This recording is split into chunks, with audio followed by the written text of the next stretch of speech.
Jordan Spieth, he is not qualified for the other signature events going forward. He's down to 77th in the world, coming off that wrist surgery.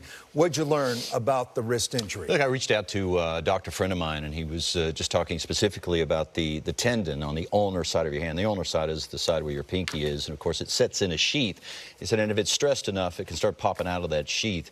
He said, look, he drew this analogy. He said, lower back pain is something that orthopedics have difficulty treating or trying to resolve. He said this ulnar side wrist pain is the lower back equivalent to the upper extremity. That partner of his, who's a hand surgeon, said it is his least favorite thing to see come into the clinic, and that it has ended the career of many a tennis player, most recently Juan Martín del Potro. He said this is not a trifling injury. Now, we talked about Aaron Oberholzer, who is no stranger to hand and wrist problems, and he recently, somewhat recently, has had a similar, or the exact same wrist surgery. He said he's had no problem with it, the exact same doctor that Jordan Spieth went to. So depending upon who you talk to, this could either be a huge issue or an issue that's resolved, but it's certainly not a trifling one. Brandel, I was thinking back 10 years ago,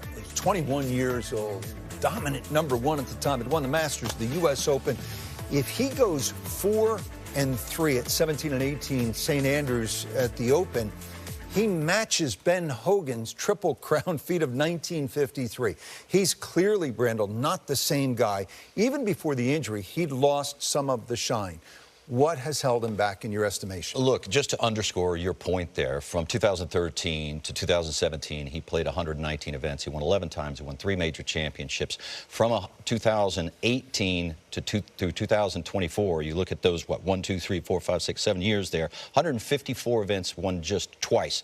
You know, there's something that happened shortly after 2017. He went to this bowed position at the top of his golf swing. We'll take a look at a before and after 2013 versus last year, 2024, and you can see, look, he had a slight cup in his wrist when he came out 2013, and really all the way through 2017, went to a more bowed position at the top, and I think this is in part to sort of gain some speed. You know, all the rage was this bowed position, hyper rotation, right side bend. I think he fell victim to it. It's hard to say whether this more bowed position led to the injury or not, but I don't think it's difficult to say that this bowed position has led to the fall off of his game. The before and after in win total is stark, but so is it in statistics. Statistically, he was one of the best iron players. He was also, even though he drove it well last year, he had plenty of speed, far more speed last year than he had in 2013. He was a better driver in 2013. He was 7th in strokes gained off of the tee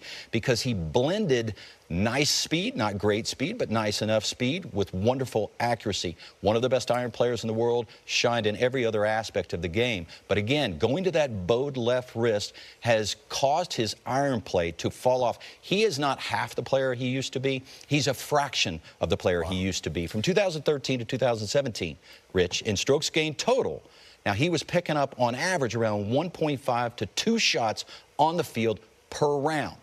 Last year, about 0.2. The years preceding that, similar. So he's a fraction of the player that he was since this change. 2015, Brandel, it appeared he was going to be the rare, great player who did it without overwhelming distance off the tee. It just hasn't happened. Well, he was on the way to being, you know, look, if you look at that start, and I've said it a million times, and certainly the data will bear this out. Nothing predicts greatness like major championship wins at a young age. They tend to prolong and continue throughout a career, leading to a Hall of Fame career, leading to players being called one of the best of all time. So it wasn't that he was on track to be one of the best players of all time. Because of the way he played the game, he was on track to be one of the most exciting players of all time. And it's hard to do that when you don't have dominant length. You think about the most exciting players of all time. Tom Watson, Seve, Phil Mickelson, Tiger Woods. They're long, they get a little inaccurate, but Jordan Spieth had that pizzazz in everything he did. It's still exciting to watch him play golf. He can still dazzle you around the greens, but for the most part, that bowed left wrist position has not led to any improvement whatsoever in his game. Jordan comeback would certainly juice the game.